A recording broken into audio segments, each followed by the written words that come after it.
जमात से अर्ज है थोड़ा पीछे हो जाए। जिस घड़ी का इंतजार था वो घड़ी आन खड़ी हुई है।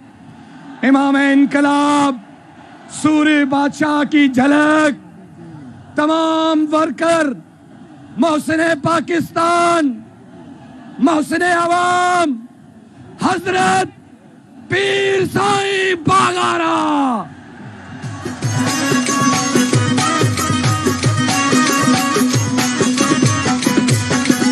एक अखां जी मुर्शद वाहे परवाह के जी नाहे। एक वफा जी मुर्शद वाहे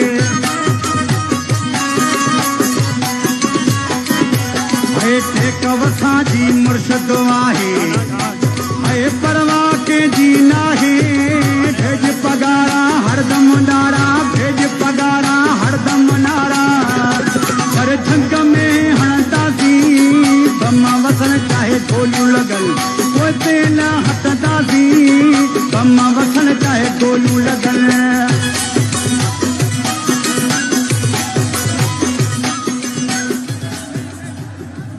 बस भाई भी गाना बंद करो। बिस्मिल्लाहिर्रहमानिर्रहीम। अस्सलाम वालेकुम। आवाज आ रही है? आप लोगों ने ये नोट किया होगा कि इलेक्शन के दौरान मैं कहीं भी नहीं निकला। मैं अपने घर में ही रहा। दोस्तों ने कहा कि जलसा करें, मैंने मना कर दिया। कॉर्नर मीटिंग करें, मैं कहा कोई ज़रूरत नहीं है। जो खुद जाए काम करे बिस्मिल्लाह। जलसा मुफ्त में नहीं होता। 8-10 करोड़ रुपया जलसे पे खर्च होता है। क्यों मैंने मना किया और घर से मैं बाहर क्यों नहीं निकला? 2.5-3 महीने पहले ही इलेक्शन का रिजल्ट बिक चुका था और पेमेंट भी हो गई थी। पेमेंट भी कर दी गई थी। जब मैं हमेशा कहता था और मेरे कुछ दोस्त कहते थे आप बार बार क्यों कहते हैं, मैं हमेशा कहता था कि फेडरेशन की अलामत हमारी फौज है, रखवाली है फेडरेशन की। इस इलेक्शन ने प्रूव कर दिया। कोई भी सियासी पार्टी, कोई भी सियासी लीडर अब नेशनल लेवल पे, कौमी लेवल पे कोई भी नहीं है। सब सूबे लेवल पे आ गए। इस इलेक्शन ने प्रूव कर दिया। अब जहां तक सवाल है कि हमने दिलचस्पी नहीं दिखाई, वो मैंने बता दिया कि 2.5-3 महीने पहले ही हमें पता था कि पेमेंट हो गई है। जहां जहां जानी थी पेमेंट चली गई हैं। बाकी ये हमारा एक आईनी हक है कि हम एहतजाज करें, प्रोटेस्ट करें, लेकिन हमारा प्रोटेस्ट एहतजाज जो इलेक्शन में डाका डाला गया है उसके खिलाफ है। बाकी फौज हमारी अपनी है। हम सोच भी नहीं सकते जो हमारी फेडरेशन को संभाल रही है उस फौज से हम दूर हो, हम ये सोच भी नहीं सकते हैं। बाकी सियासी इख्तलाफात होते रहते हैं और सियासत से मैं थोड़ा दूर इसलिए रहता हूं क्योंकि मैं हमेशा कहता हूं जो जितना अच्छा झूठ बोल सकेगा उतना अच्छा लीडर बन सकेगा। तो इसीलिए मैं ज़्यादातर दूर रहता हूं कि झूठ बोलना कम पड़े। बाकी जहां तक इलेक्शन का सवाल है, जो जीता है वो खुद परेशान है, सर पकड़ के बैठा हुआ है, और जो हारा है या हरवाया गया है वो सब हम रास्ते पे निकले हुए हैं।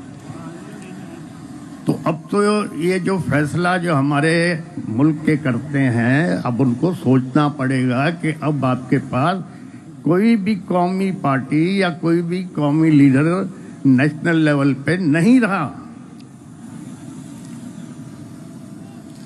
तो अब कौन बचा फेडरेशन संभालने वाला? सिवाय फौज के कौन बचा है?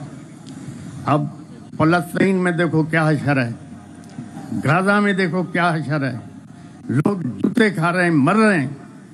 अगर ये हमारी फौज नहीं हो तो हमारा भी यही हशर होगा। तो हम नहीं चाहते कि हम ख्वार हों, खराब हों।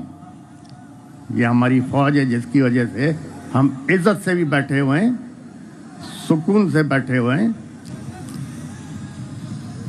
यही फौज हमारी बॉर्डर संभाल रही है, यही सरहदों को संभाल रही है, दहशतगर्दी से मुकाबला कर रही है। इसी वजह से हम आराम से घूम रहे हैं, फिर रहे हैं। बाकी जहाँ तक सवाल है इलेक्शन का, इस पे भी मैं ज़रूर थोड़ी रोशनी डालना चाहूँगा। अब इंट्रा पार्टी इलेक्शन है। इंट्रा पार्टी इलेक्शन जिस तरह पीटीआई ने कराया, उसी तरह नून लीग ने कराया, उसी तरह पीपल्स पार्टी ने करवाया, उसी तरह फंक्शनल लीग ने कराया।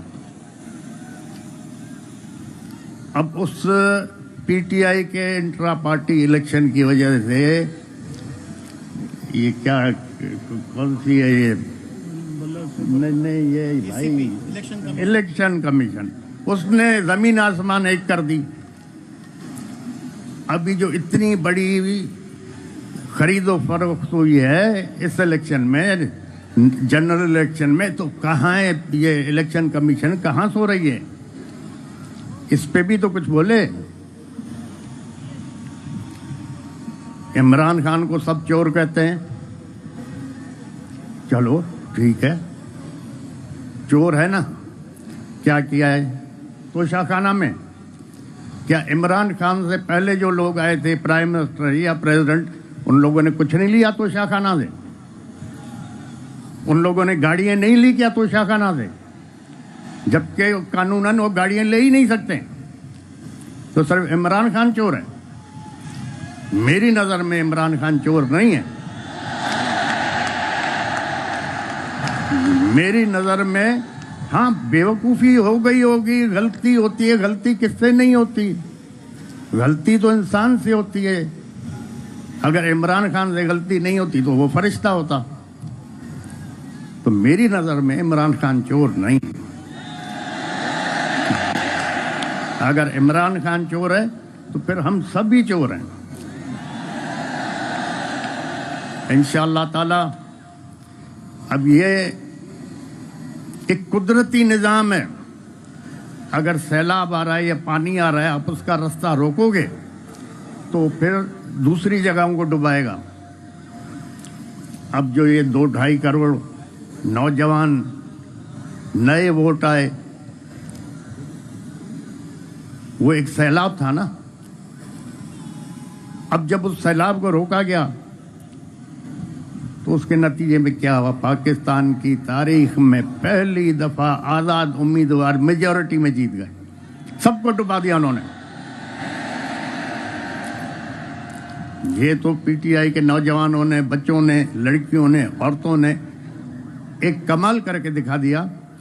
न उसके पास सिंबल, न किसी को निशान का पता पड़ रहा था, और न फिर कोई सोच रहा था कि आज़ाद उम्मीदवारों को वोट मिलेंगे, लेकिन मिल गए।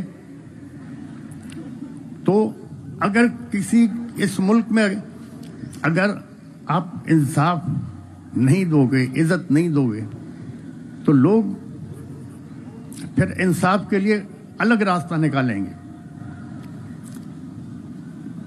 काफ़ी वक्त पहले अखबार पढ़ रहा था तो उसमें लिखा हुआ था कि जनाब 2 या 3 आदमियों को फांसी की सज़ा हो गई। 8-10 साल केस उनका चलता रहा।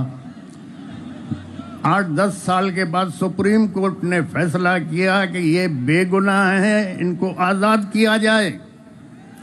तो जेलर ने कहा जी आज़ाद कहाँ से करें, 6 महीने पहले फांसी हो चुकी है।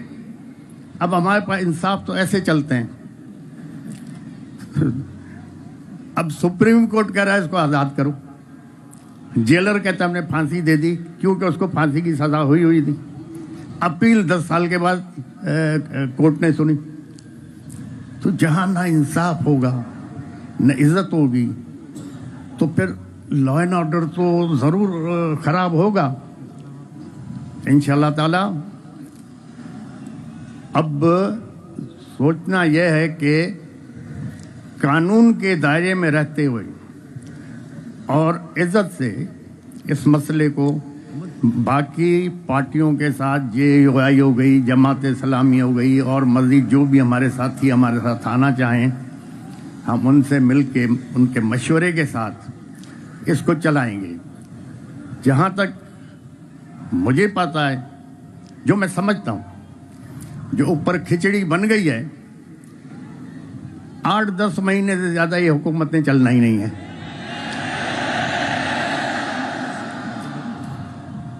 8-10 महीने से ज़्यादा नहीं चलना। अब पिछले जो 20 महीने हुकूमत थी, उसमें जो महंगाई आसमान पे गई है, उससे क्या हुआ है? उससे हुआ ये है कि जो मिडिल क्लास थी वो ख़त्म होती जा रही है। अब इस इलेक्शन के बाद आप देखो महंगाई आसमान पे जाएगी। अब जब महंगाई जाएगी तो आपका मिडिल क्लास ख़त्म हो जाएगा, तबाह हो जाएगा।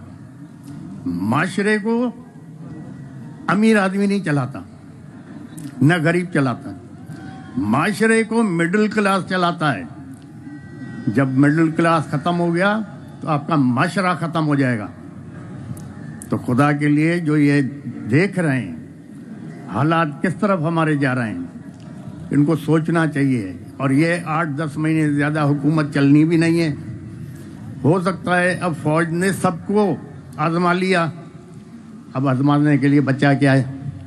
हो सकता है इमरजेंसी डिक्लेयर हो जाए या मार्शल लॉ लग जाए। यही जज उसको प्रोटेक्शन देंगे, यही जज जो इधर बैठे हुए हैं,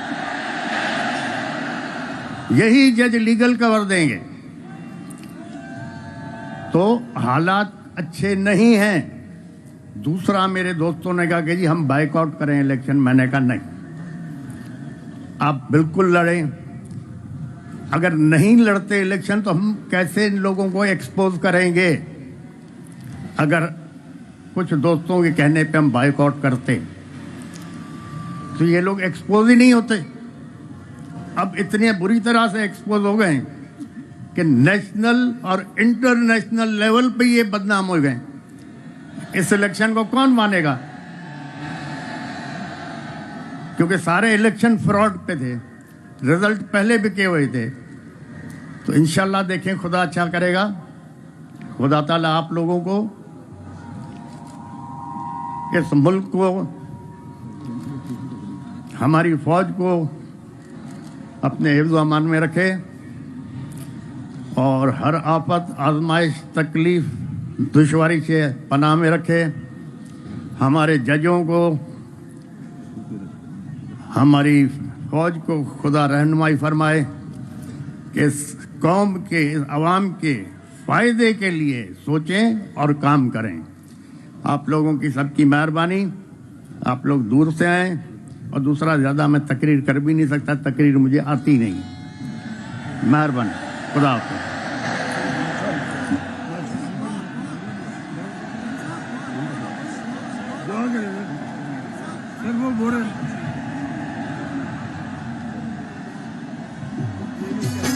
सिर थपा जो जाणू ॾेई फौजन सां गॾु वेही